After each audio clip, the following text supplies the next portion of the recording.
ইতিমধ্যে এখান থেকে বেরোচ্ছি যে আপনারা জানেন যে মাননীয় মুখ্যমন্ত্রী যেভাবে কাজ করে গেছেন, আমাদের বিগত সরকার যেভাবে কাজ করেছিল সেই কাজের ফসল আজ আমরা পেয়েছি।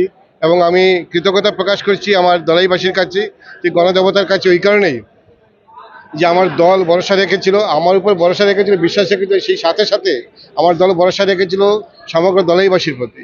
এবং দলাইবাসী সেই আমাদের দলের মাননীয় মুখ্যমন্ত্রী, আমাদের রাজ্যের সভাপতি সহ যে সমস্ত নেতৃবৃন্দ আছেন, কেন্দ্রীয় নেতৃবৃন্দ আমার উপর ভরসা রেখে যে ইয়েটা দিয়েছিলেন, প্রার্থিত্ব দিয়েছিলেন, দলাইবাসী একদম একদম সেই ভরসা রেখেছেন, বিশ্বাস রেখেছেন।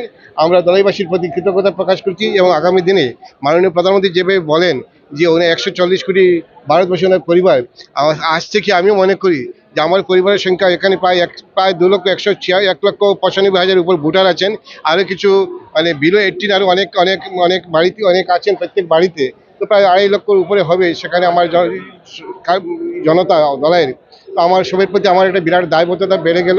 এবং আগামী দিনে সবাইকে নিয়ে কিভাবে আমরা দলাইকে, আমরা প্রত্যেকের স্বপ্ন ছিল এ জয় শুধু আমাদের জয় নয়, এ জয় হচ্ছে দলাইবাসীর জয়, দলের জনগণের জয়।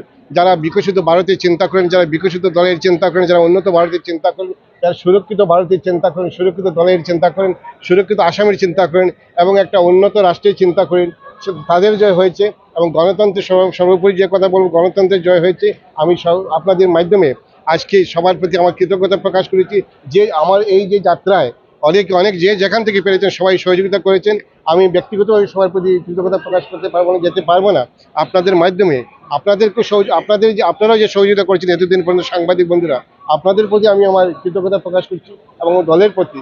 এবং অনেকে অনেক অনেক জায়গা থেকে, কেউ সরাসরি সামনে এসে আমার হয়ে কাজ করেছেন, কেউ দূর থেকে কাজ করেছেন, কেউ আবার পরম পিতার কাছে প্রার্থনা করেছেন, অনেকে আছেন পরম পিতার কাছে প্রার্থনা করেছেন যাতে আমি জয়লাভ করতে পারি। আর সেটার একটাই উদ্দেশ্য, যাতে দলাইকে একটা সুন্দর বিকশিত দলাই পরিণত করতে পারি।